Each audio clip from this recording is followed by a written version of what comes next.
Good evening. Exactly 2 weeks ago, the first trucks rolled into Ottawa and have been idling ever since. The federal government, provincial governments, local governments, police forces, they have all lost ground to the protesters who want an end to COVID restrictions.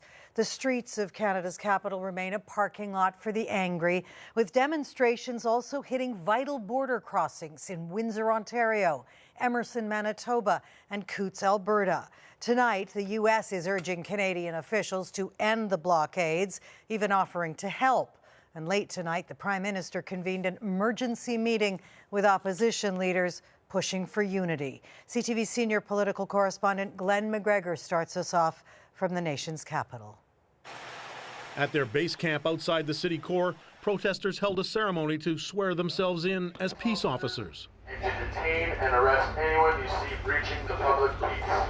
Wrongly declaring they have some of the same powers as real police. Are you willing to be employed to preserve and maintain the public peace? Yes.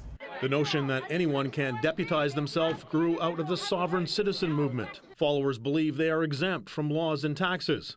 They are not, but it's a worrying sign for police. People swearing themselves in is a signal that they are not recognizing the authority of the state to enforce these protests.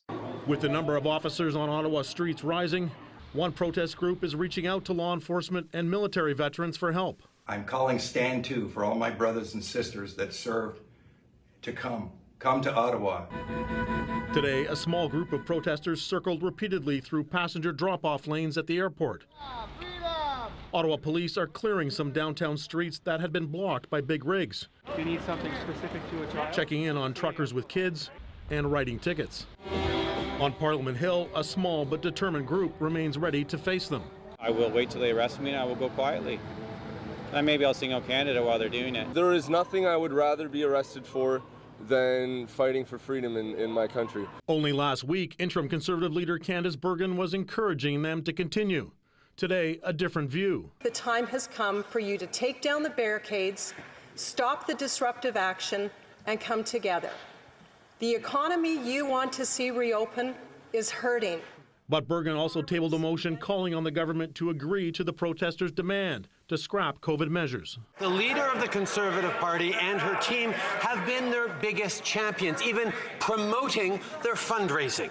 The consequences of these actions are having dire impacts. More officers from other police forces continue to arrive in Ottawa. The mayor says most will be here by Saturday, when the city expects another surge of protesters, Lisa. Saturday. All right, Glenn. Saturday will be 16 days into this standoff.